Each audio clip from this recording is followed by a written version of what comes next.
स्वागत है आप लोगों का दोस्तों stock market basic course of technical analysis part 7 में। तो इस वीडियो में हम बात करेंगे बुलिश इनगल्फिंग पैटर्न के बारे में एंड बेरिश इनगल्फिंग पैटर्न के बारे में। तो आओ वीडियो करते हैं शुरू। टेक्निकल एनालिसिस के 7th एपिसोड में आपका स्वागत है। पिछले कुछ एपिसोड से हम अलग अलग कैंडलस्टिक पैटर्न्स के बारे में बात कर रहे हैं। हमने हैमर के बारे में बात की, उसके बाद हमने हैंगिंग मैन के बारे में बात की, उसके बाद हमने स्पिनिंग टॉप और दोजी के बारे में बात की, और अब हम बात करने वाले हैं इनगल्फिंग पैटर्न्स के बारे में। अब तक हमने जो बात की यानी हैमर, हैंगिंग मैन, दोजी या स्पिनिंग टॉप, ये सारी सिंगल कैंडल्स थी। यानी एक कैंडल को देख के आप इंडिकेशन चेक करते थे कि उनसे क्या हमें इंडिकेशन मिल रहा है और उनके बेसिस पर हम देखते थे कि हम क्या पोजीशन मार्केट में ले सकते हैं। लेकिन इनगल्फिंग पैटर्न कोई सिंगल कैंडल नहीं है। इनगल्फिंग पैटर्न दो कैंडल से बनती है। जैसे कि सिंगल कैंडल पैटर्न में हम एक ट्रेडिंग सेशन या एक दिन की कैंडल का एनालिसिस करके डिसीजन लेते थे। यहाँ पर हमें 2 दिन या फिर 2 ट्रेडिंग सेशन के कैंडल्स का एनालिसिस करना होगा। तो बेसिकली 2 तरह के इनगल्फिंग पैटर्न्स होते हैं, बुलिश इनगल्फिंग पैटर्न और बियरिश इनगल्फिंग पैटर्न।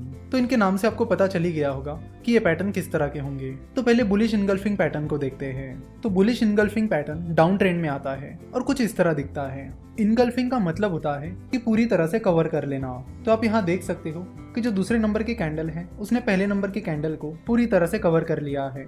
आप यहाँ पर देख सकते हो कि डाउन ट्रेंड चल रहा है, शेयर प्राइस लगातार गिर रही है और उसी बीच एक ग्रीन कैंडल रेड कैंडल को पूरी तरह से कवर कर लेती है। तो जब आपको ऐसा कोई पैटर्न दिखता है तो उसे बुलिश इनगल्फिंग पैटर्न कहते हैं। देखो यहाँ पर एक चीज का आपको जरूर ध्यान रखना है और वो ये कि ये जो पहली बॉडी है यानी रेड कैंडल की बॉडी, उसे ग्रीन कैंडल की बॉडी ने पूरी तरह से कवर कर लेना चाहिए। अगर ग्रीन कैंडल की बॉडी इस रेड कैंडल की बॉडी को पूरी तरह कवर नहीं कर रही है तो वो इनगल्फिंग पैटर्न नहीं होगा। तो जैसे कि हमने बात की थी कि bullish engulfing pattern down trend में आता है जब स्टॉक प्राइसेस गिर रही होती है। तो डाउन टर्न में स्टॉक प्राइसेस लगातार गिर रही है और नए नए लोज बना रही है, जिसके बाद अचानक ये ग्रीन कैंडल बन जाती है जो कि पूरी तरह से उसके पहले की रेड कैंडल को कवर कर लेती है और उस ग्रीन कैंडल की क्लोजिंग प्राइस उस रेड कैंडल से ज्यादा होती है।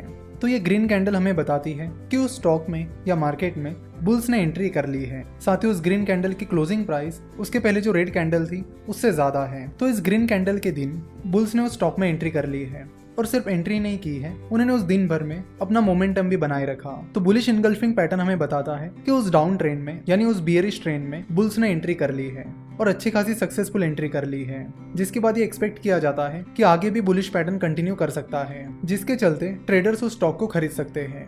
यानी बुलिश इनगल्फिंग पैटर्न हमें बताता है कि जहां पर बुलिश इनगल्फिंग पैटर्न तैयार हुआ है वहां से आगे मार्केट में बुलिश ट्रेंड आ सकता है, जिसका फायदा ट्रेडर्स उस स्टॉक को खरीद कर ले सकते हैं। जिस दिन आपको ये इनगल्फिंग पैटर्न बनता हुआ दिखाई दे रहा है उस दिन के आखिर में खरीद सकते हो। यानी जिस दिन ये ग्रीन कैंडल बन रहा है उसके आखिर पीरियड में आपको पता चल जाएगा कि यहाँ पर बुलिश इनगल्फिंग पैटर्न बन रहा है, तो उस दिन के आखिर के कुछ टाइम में आप उस स्टॉक को खरीद सकते हो, या फिर आप अगले दिन का वेट कर सकते हो और अगले दिन उस स्टॉक को खरीद सकते हो। और इन दोनों रेड और ग्रीन कैंडल में से जिस कैंडल का लो कम है उसे आप स्टॉप लॉस रख सकते हो। एक चीज हम फिर से रिपीट करेंगे कि जब भी आप ट्रेडिंग कर रहे हो तो आपको स्टॉप लॉस रखना ही रखना है। Without stop loss of trading बिल्कुल भी मत करिए। अब बात करते हैं बियरिश इनगल्फिंग पैटर्न के बारे में। Bearish engulfing pattern up trend में आता है और कुछ इस तरह दिखता है। इसमें पहले आपको ग्रीन कैंडल दिखेगी और उसके बाद रेड कैंडल दिखेगी, और जैसे कि आप देख सकते हो कि इस रेड कैंडल ने उसके पहले की ग्रीन कैंडल को पूरी तरह कवर कर लिया है। देखो जरूरी नहीं है कि उस पूरी रेड कैंडल को उस ग्रीन कैंडल को पूरी तरह से कवर करना है, जरूरी ये है कि उस रेड कैंडल की बॉडी को ग्रीन कैंडल की बॉडी को पूरी तरह से कवर कर लेना है। तो यहाँ पर बॉडी ज्यादा मैटर करती है रादर देन की पूरी कैंडल। तो जैसे कि आप यहाँ पर देख सकते हो कि मार्केट में अप ट्रेंड यानी बुल ट्रेंड चल रहा है, शेयर प्राइस लगातार बढ़ रही है और नए नए हाइस तैयार हो रहे हैं, और इन हाइस के बीच अचानक से एक रेड कैंडल आ जाती है जिसकी बॉडी उसके पहले की रेड कैंडल की बॉडी को पूरी तरह से कवर कर लेती है। तो जब भी आपको ऐसा कोई पैटर्न दिखेगा तो उसे बियरिश इनगल्फिंग पैटर्न कहा जाएगा। तो बियरिश इनगल्फिंग पैटर्न हमें क्या इंडिकेट करता है? बियरिश इनगल्फिंग पैटर्न हमें इंडिकेट करता है कि मार्केट में अप ट्रेंड चल रहा है, लगातार उस स्टॉक में नए नए हाइस तैयार हो रहे हैं, उसी बीच ये रेड कैंडल आ जाती है और ये रेड कैंडल इंडिकेट करती है कि उस रेड कैंडल की दिन की क्लोजिंग प्राइस उसके पहले के दिन की क्लोजिंग प्राइस से कम है। और जैसे कि आप देख सकते हो कि उस रेड कैंडल के दिन बियर्स ने उस स्टॉक में या मार्केट में एंट्री कर ली है, जिसकी वजह से ही रेड कैंडल तैयार हुई है और उस रेड कैंडल की क्लोजिंग प्राइस उसके पहले की कैंडल की क्लोजिंग प्राइस से कम है, जिससे हमें पता चलता है कि बियर्स ने उस स्टॉक में या मार्केट में एंट्री कर ली है, जिसके चलते आगे बियर ट्रेंड शुरू हो सकता है, यानी स्टॉक गिरना शुरू हो सकता है, जिसकी वजह से आपको शॉर्ट करने की अपॉर्चुनिटी मिल जाती है। यानी ट्रेडर शॉर्ट सेलिंग करके उस स्टॉक की गिरने वाली प्राइस का फायदा ले सकते हैं। यानी बियरिश इनगल्फिंग पैटर्न के बाद ट्रेडर्स उस स्टॉक को शॉर्ट करके यानी उस स्टॉक में शॉर्ट सेलिंग करके प्रॉफिट कमा सकते हैं। जैसे कि बियरिश इनगल्फिंग पैटर्न के बाद जैसे ही उस स्टॉक की प्राइस गिरने लगेगी तो उससे जिन ट्रेडर्स ने उस स्टॉक में शॉर्ट सेलिंग की है उन्हें फायदा मिलना शुरू हो जाएगा। तो ट्रेडर्स जिस दिन ये रेड कैंडल फॉर्म हुई है उस दिन के आखिर के पीरियड में इस स्टॉक को शॉर्ट कर सकते हैं, या फिर ये जो रेड कैंडल है उसके अगले दिन ट्रेडर इस स्टॉक को शॉर्ट कर सकते हैं। तो जब भी आप बियरिश इनगल्फिंग पैटर्न में पोजीशन लोगे तो उसमें ये जो रेड कैंडल है और ग्रीन कैंडल है, इन दोनों में से जिस कैंडल का हाई ज्यादा रहेगा उसे आप स्टॉप लॉस के तौर पर यूज कर सकते हो।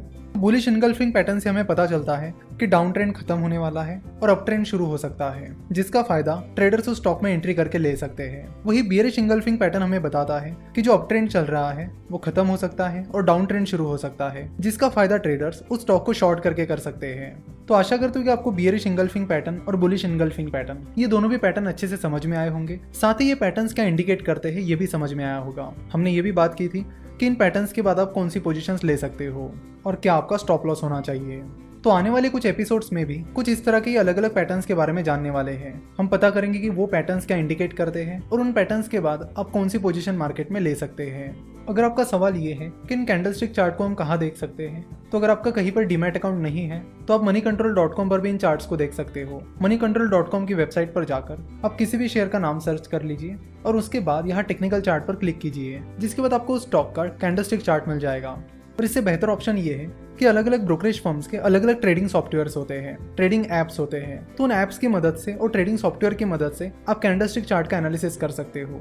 वहां पर आपको हर एक स्टॉक का कैंडलस्टिक चार्ट मिल जाएगा, जिसके बाद आप वहां पर अपना एनालिसिस शुरू कर सकते हो। आगे चलकर हम ये भी बात करेंगे कि वो कौन कौन से सॉफ्टवेयर्स हैं जो आपको आसानी से कैंडलस्टिक चार्ट का एनालिसिस करने में हेल्प करेंगे। कुछ सॉफ्टवेयर्स पेड है तो कुछ सॉफ्टवेयर्स फ्री भी है। तो आगे चलकर पैटर्न्स को समझने के बाद हम ट्रेडिंग सॉफ्टवेयर्स के बारे में भी बात करेंगे। आशा करता हूं कि आपको आज का एपिसोड पसंद आया होगा। आई होप गाइस वीडियो आप लोगों को समझ आई होगी एंड सारी चीजें क्लियर हो गई होगी। अगर आपको अभी भी कोई डाउट है तो भाई कमेंट कर देना, ठीक है। एंड अपने उस दोस्त तक वीडियो जरूर शेयर करना जो शेयर मार्केट को सीखना चाहता है। मिलता हूं आप लोगों से पार्ट 8 में, जब तक के लिए जय श्री राम भाइयों।